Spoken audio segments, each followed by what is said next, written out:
Good morning, everyone. I'm Karla Martinez de Salas, Editorial Director of Vogue Mexico and Latin America. I'm very happy and excited to start this conversation today, especially because it is about the special world of luxury yachts. How many times have we not been carried away by the idea of traveling in one, throwing a party or attending a party in one of them, or owning one of these very exclusive boats? We will explore this industry with one of the most iconic brands in luxury yachts, Benetti. Benetti was founded at the end of the 19th century, and it is an institution in the world of luxury yachts and protectors of artisan techniques without comparison. When we talk about haute couture and fashion, Benetti is its equivalent in the world of yachts. Today, I would like to welcome Giovanna Vitelli, Vice President of Azimut Benetti and a member of the founding family, as well as Mexican architect Fernando Romero, whose work has become the hallmark of contemporary architecture.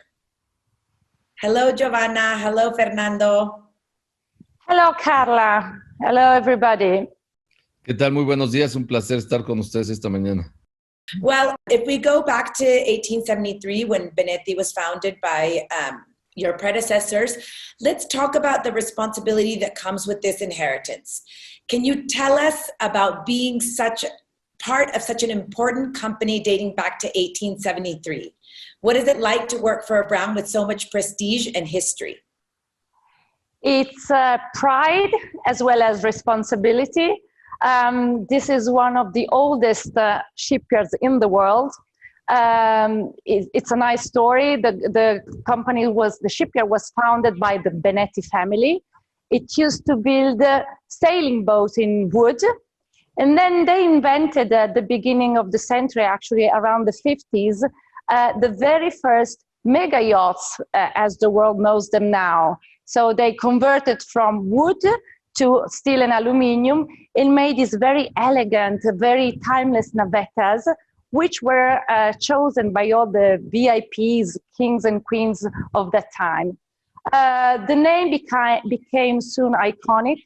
I can probably name a couple of some of the very famous boats who came out from this shipyard. One above all is the Nabila, the famous yacht owned by Mr. Khashoggi, who used to do parties, have famous guests on board. The boat is known because it is also within the 007 James Bond movie, Never Say Never, and even the Queens dedicated to that boat a specific song. So, I mean, there is a lot of story, a lot of elegance, a lot of prestige here. And this is the target and the goal that my family took over. My father bought the shipyard in 1984. And so it is now quite a while that we have continued this history. The shipyard is, and I say it with great pride, since 21 years, the #1 mega yacht builder in the world. So I think he took this gem. I remember very well, I was 9 when he came home saying, I got it. The company was still small, Azimut, the company that my father founded. So there were other big names that were trying to buy Benetti, who was in a different situation. He was facing some economic difficulties. And so I remember him coming home saying, I have this gem and I really want and ask you all to keep this gem and protect it for the future. And I'm trying to do my best. And so in the world of yachts, when you say Benetti was smaller, how many boats do you produce a year, more or less? Does it depend on the year, or is there a limit, for example, as you have with luxury watches, a lot of luxury goods you want to keep small and exclusive, right? So for the type of product and the size, of course, we're speaking about a very limited number of units. Still, we have probably one of the biggest facility in the world here in Livorno, where we can arrive up to overall something like 20 units a year. There are two main families of products, the semi-custom yachts and the full custom yachts. In the full custom, we are speaking really about a very limited number, because these are one-off, designed and built only for one owner according to his taste and his desires. Wow. So it's something very, very special and very, very exclusive. It is, because in fact, this is, I always say, in the past, kings and queens used to build themselves castles in order to also show their power and their status in society. Today, a mega yacht is more or less the same thing. So our goal is to accomplish any desire, any demand. So maybe one day I can write a book about that, because we have been doing some very, very crazy things, from painting the Sistine Chapel's pieces on the ceiling of a boat, or building a 24-meter bell in a boat. So before even having the boat, having the bell inside the owner's cabin. So a lot of crazy, but also fascinating things. And here Italy is the right place. I mean, as I was saying at the beginning, we are in the heart of beauty. Probably we Italians, and in this we are really close to Mexicans, we are used to live in beauty from our very early age. And we have still a tradition of artisans and craftsmen that can really do more or less whatever is possible.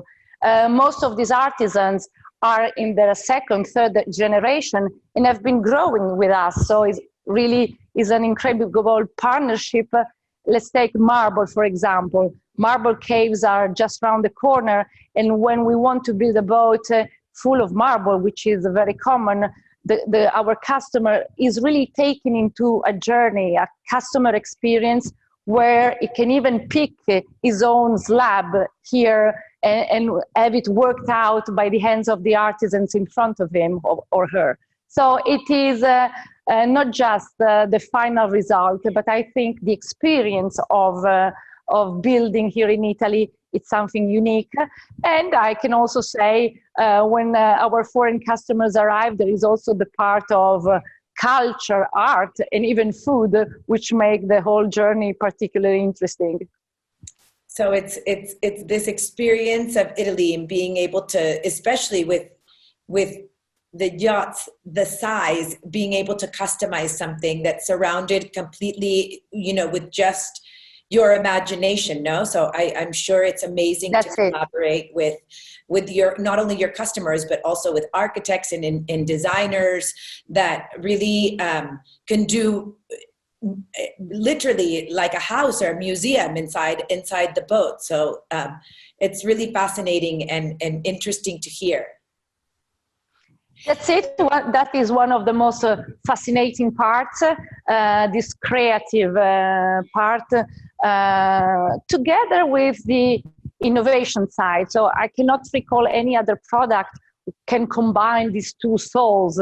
There is beauty, the part of design and architecture, and there is technology. So it's a fascinating combination of Michelangelo and Leonardo, to use again some part of our Italian culture. And among our experiences, of course, I had the chance in my life to meet and collaborate with some of the best architects in the world. And I have to be honest with you, that is one of the most amazing and fascinating part of my job. I'm sure. And speaking of amazing architects, today we are joined by Fernando Romero, Mexican architect. Hello, Fernando. Fernando, tell us what about luxury, a term that is so historic but always dynamic. How do you envision luxury today? Well, like the concept of luxury has evolved as technology and civilization are more aware about the impact we have in the world today. So what in maybe my childhood was luxury is not at all related 4 decades later to the world what is luxury today. And I think luxury today is much more related with an awareness of the environment and with the possibility of having enjoyable architecture that has much more friendly relationship with nature. And in other words, where humans are much more aware about the impact that we have in the world. So for example, the luxury hotels 4 decades ago, they were basically very functional buildings, but they were not really buildings that were designed in such a way that they have less impact in the way in which we use natural resources. So in that sense, I think that now luxury is much more related with the idea that we can have architecture that doesn't have a negative impact in nature. And luxury is coming back to basics in certain way.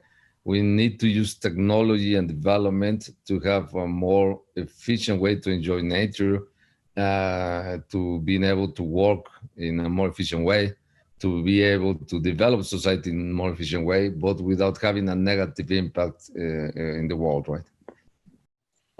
Giovanna, we spoke a bit about tradition and craftsmanship, synonyms of luxury. How do you uphold the family traditions and craftsmanship throughout the years? So as I said, this is a key element of our history. The point here, I think, is to try always to combine what is the best out there in terms of hands of artisans and technology with what is today or the current trends of the moment. So I think this is one of the key elements that Benetti knows how to do well. Just to give you some examples, we have been the first ones to produce, to put on a boat a spa. Spas are today very popular, from hotels to even private residences. Well, that was something that we brought on boats more than 20 years ago. Also, you would find normally a very classic interiors in the history of yachting, especially in the mega and super yachts. We were the first ones 22 years ago to try with a very modern interior design, which was literally copied by many other players. The same today. So today, the challenge, the world is even quicker than it was before. So what comes from out there? I think in residences, hotellerie and restaurants, we have seen a very, very fast changing world over the past decade. Somehow I think that in yachting, this has been a bit more conservative. So if I look at especially my competitors, I think there is still a lot which is dated back in the 80s and 90s, whereas the world has evolved. So in my view, the ability to keep together tradition of craftsmanship, but looking at the future is the real challenge. Today, I think and I'm really happy about that, luxury, we always speak about a luxury product because in fact, there is nothing positioned higher than a boat in terms of luxury. I think it has changed a lot from that shouted opulence that you could see again in the 80s, where it was the abundance of rich materials that was given the sense of richness. We are now going towards a much more elegant, sophisticated style where the details are more important than the abundance or dimension. So I like that because I think it's very much in line. And this is a path that I think our shipyard has done before others, and I find it very interesting.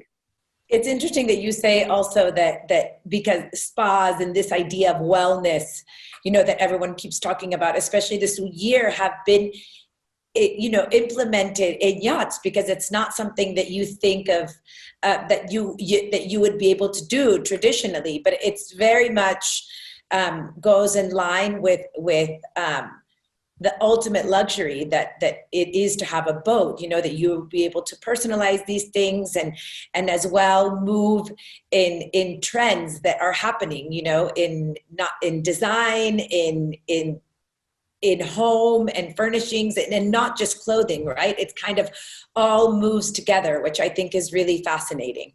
That's it. Yes, that's it. And I think even life on board has changed a lot. You were mentioning trends. I think, again, it's something that I look in a positive way. If we look at the past, boats were also very much perceived as a status symbol, let's say, with some formalities, the formal dining table, institutional areas were very, very important on a boat. Today, we see a little changing in that there is some kind of more natural approach to boating. Nature becomes the big protagonist again, and I think that's good. It's a little more casual, the life on board. We see in residences, you see the kitchen normally was closed, now becomes more and more part of the living areas. So the same is happening on a boat, that country kitchens, American style, are becoming more frequent. The most important and I think positive aspect is the connection to the sea. The fact that interior and exterior is more and more connected. Windows become huge in order to have all this light and nature come inside. It is something which has become popular in the last 5 to 10 years to have the so-called beach clubs. So the stern part of the boat, which has to be very open to the sea, very pleasant to go to swim in the sea. Well, what we have done again was to invent something new. This is something that came out in the very last years. Not just a place where I go inside, but I go down into a cave, but something which is very open to the sea at sea level. So I can really feel like in a villa facing the sea, where it's just a terrace going down to the sea. And actually with Fernando, we have done a project in the past, a 77-meter for Benetti, which goes exactly into that direction. Oh, wow. Light surrounding you and a connection with nature and the sea, which is really unique. It was and it still is a very, very contemporary, nearly futuristic project, thanks to the vision of Fernando, who is, I think, special in this, in providing these projects that are really visionary. And how did you meet Fernando? Speaking of connecting with architects, how did this relationship come about? Well, families were connected long before, but it was in the occasion of this specific project that we could work together. He's a young, talented architect, so it was a pleasure, fascinated both for medias and customers. So it has been a very, very positive cooperation, and we have something in the drawer to study for the future. That's amazing. Fernando, now that we've seen this amazing design, and I think we all associate you very much with very futuristic and mixed with contemporary design, let's start with the design of one of these yachts and the customization of each project. What do you take into account first, the client or the yacht? And how do you make a yacht and the space feel personal and like a home, I think? I think as many programs on architecture, but also in the yacht industry, first exists the typology, what's the size of boat, and sizes of boat are related with type of clients. If you take a 20 meters boat, it has some program related to that dimension because boats are related very highly in terms of how you move mass in the water. So the volume and the dimension of the boat define a lot the program. I think first you have like a concept idea that define the identity of the boat with its dimension, and then together with a client, and that's why you are right to that kind of very high luxury level, is the client want, of course, to customize his dream toy or his dream boat. And then you work with them in terms of selecting the materials and try to do something that is more custom made. As you go to bigger dimensions, the boats are usually much more custom made. As you go to smaller dimension, the buildings or the boats in this case, they are much more generic produce, and they are more generic details, and they are more like a solution that is going to be functional for most people, no? Fernando, returning to the theme of luxury in your work in the public and urban space, in what way do you reconcile the vision of a public space with a luxury space such as a yacht? Are they not ideas that conflict, or how do you make it harmonious? Well, I have been always very interested in what I call singular architecture. And singular architecture are buildings that are custom made, like special buildings. The opposite of a generic building that doesn't have personality, it would be more a singular building that has the capacity to create public space and create a destination and transform a context.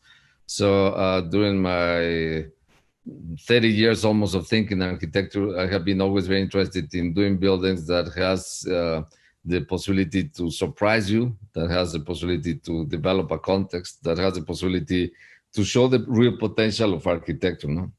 And that can be also applied to a boat. Like a boat is a piece of architecture that is floating in the ocean, where of course engineering is crucial to define the way in which the building and the structure floats and its relationship with water, right? The boat that Giovanna showed us is very modern, and it's really like it's almost like a spaceship. Can you tell us a bit about this specific project, or is this kind of the way that you have liked to work to make it very modern and appear, you know, very different from, you know, the classic kind of yachts that you see that we're most familiar with? Well, I think Benetti is undoubtedly one of the strongest brands in the industry by far, producing some of the most beautiful yachts in the world today. When we started collaboration with them, we thought about the possibility of doing something that was forward thinking, that was towards the future, that when we finished the production of the boat, it was going to fit and still be like very avant-garde piece of design. And in that sense, we take that kind of homework of try to review many of the aspects of the boat. When you see the elevation of the boat, the identity of the boat in terms of the history of Benetti has been always very related with some lines that define the DNA of the boat. And we try to take that as in consideration. We try to keep the DNA of the boat, but we try to project it to the future by questioning some of the aspects of the silhouette of the boat that can be questionable, like, for example, the front of the boat or the back of the boat or the top of the boat. Those are lines that can be reviewed, and can be reviewed not just formalistic, but can be reviewed from the point of view of functionalism. Like, do we really need to have all that front as most of the boats has for the last century? No, not really. That is something that we heritage for 2 centuries of design boats, but it's no longer needed. And we are used to that aesthetics, but it's not necessarily the only aesthetics that you can have in a boat. So we review with all the team the elevation of the boat. And we find out that we can do an elevation that is much more continuous. And in that sense, the boat becomes softer in kind of in the nature, and feels that is more natural piece of engineering floating in the ocean. And so the building, in this case, the yacht looks not as the traditional yachts that you have seen, but is the result of forward thinking and reviewing the program and try to work with the best engineers to solve a boat that is extremely efficient, that moves with less consumption of energy, that use solar panels in most of the surface at the top part of the yacht to generate electricity, that takes the latest technology to do something that is a new level of luxury, and that goes beyond the traditional aesthetics of the current boats that you see in the market. No? Giovanna, one thing that you mentioned when we started is sustainability. In the last few years, we've thought a lot about the consequences of wear and tear in our natural surroundings, forcing us to carry out sustainable and environmentally conscientious processes. How does Benetti ensure sustainable practices? I mean, I think it's kind of the word of the year, no? I think in fashion, we've been talking about it a lot, in design, and I know that it's been important for Benetti. Talk to us a little bit about sustainability and what it means. This is and must be really the central topic for our research and development for the past and for the future. We have already some responses to this topic because it's not new. We have been pioneering in the segment of hybrid propulsion, so diesel, electric, and hybrid, which means in the end reducing consumption and also reducing vibration and noise, so you can really enjoy the sea without like being on a sailing boat.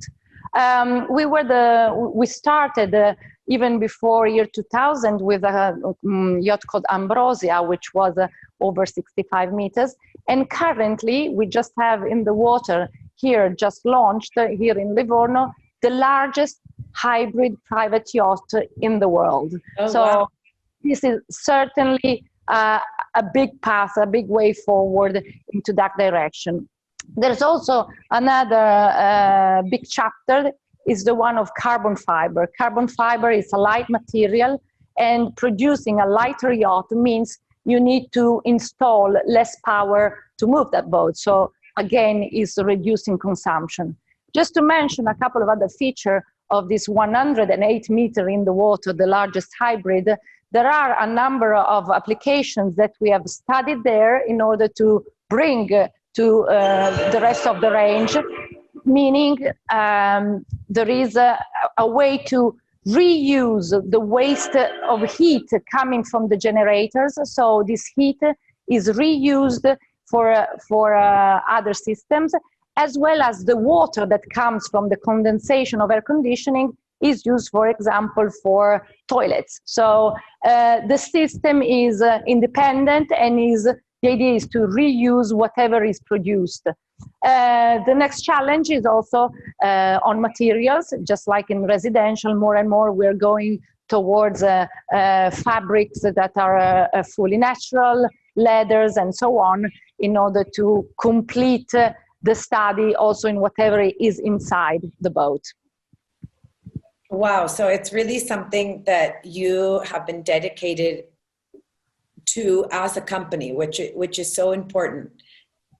It is. I really think we cannot live without the sea. I mean, the sea is our environment, so we have an obligation to respect it. So I really think it must not be something just based on marketing. It must be the true essence of studies and research.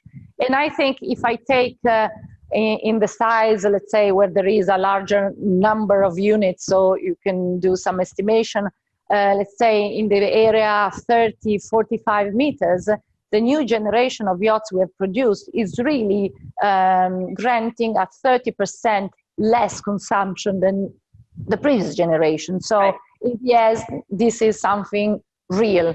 It is only the beginning, but it's a beginning.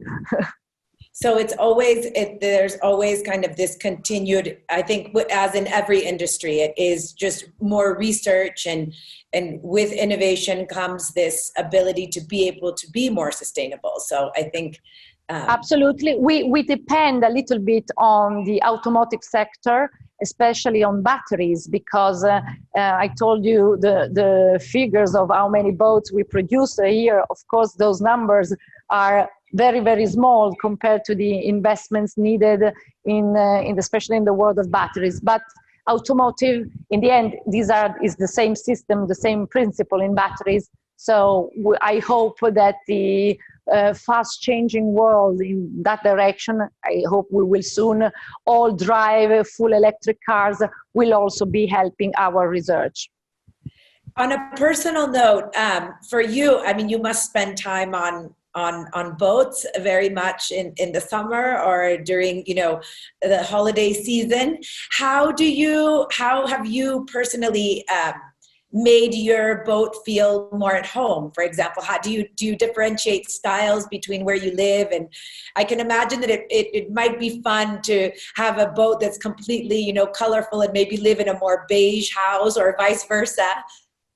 You are absolutely right. So I think, as I was saying before, being the boat, someone's castle, let's say, so the special place, normally everyone, and I include myself, there's a little bit more. So it's not like at home where you are living every day. So the last boat I've been on, and I've been cruising, and I've created, it was a very special boat, a bit smaller in size, but the interiors are done by an Italian architect who is also an artist. So my briefing to him, his name is Vincenzo De Cotis, was Vincenzo, feel free, but please, this time I don't want a boat where you just have walls where to hang art. This is something easy. No, please do the interiors of this boat as a piece of art by itself. And I think so the boat has been extremely successful. We have even done a short movie by the famous Italian movie producer Gabriele Muccino, and I had fun and I really enjoyed something really different from my home, something where I really wanted to be 100% immersed in beauty without limits. I'm sure it was a really fun project. And then last question, and this is just coming from my love of Italian fashion. Is there an Italian fashion designer that you would love to work with, or that you have worked with, that has been very special to you? This is a good question. So it's a tough one. Yeah, it's a tough one. But so one dream was already accomplished in the past. I love Fendi, and we had the Benetti, Lady Lara, 100% Fendi interiors, and this is still a masterpiece both for Benetti and Fendi. So that was a very interesting cooperation, which I liked very much. Somebody I would really love to work with is Giorgio Armani, I must admit. So why not? Maybe in the future, there can be the possibility. We had some chat with Armani Casa, so we will see. That's amazing. Well, hopefully someone is listening. I can make that a reality, because I think when you think of Italy and Italian design, he really has encompassed it all. No, I mean, it would be such a beautiful marriage of sorts. It is. So we had a wonderful experience with Loro Piana as well. So we cooperate very much with them. We had it with Missoni. So it's a good mixture, especially, of course, on all the fabric areas. It is a wonderful experience when two creative minds come together. Exactly. Well, Fernando, thank you so much for joining us today. And being a part of this very special conversation. I know it's a busy time now, and thank you that we've had the opportunity to talk to you about architecture, especially in this sea. Thank you. It has been a pleasure. Thank you, Giovanna. Thank you, Karla, for this conversation. It has been a pleasure to be with you. Thank you, everybody. Have a great day. Thank you. Well, Giovanna, thank you so much. We're really, really excited to have you here and to have you be part of our Espacio Vogue, which hopefully next year you can come in person and experience this. I think that really style is about mixing fashion and boats and design and everything, and our lives are really intertwined this way. So thank you so much. Absolutely. I thank you very much. Mexico is a very important market to us, so there is a historical link between Benetti and Mexico with a lot of Benetti customers there. Some of the most beautiful boats and houses I've seen in my life are from Mexicans, so I think there is an average of very high and good taste. So it will be my pleasure to come back as soon as possible, and I reciprocate the invitation to come to Italy. Thank you so much.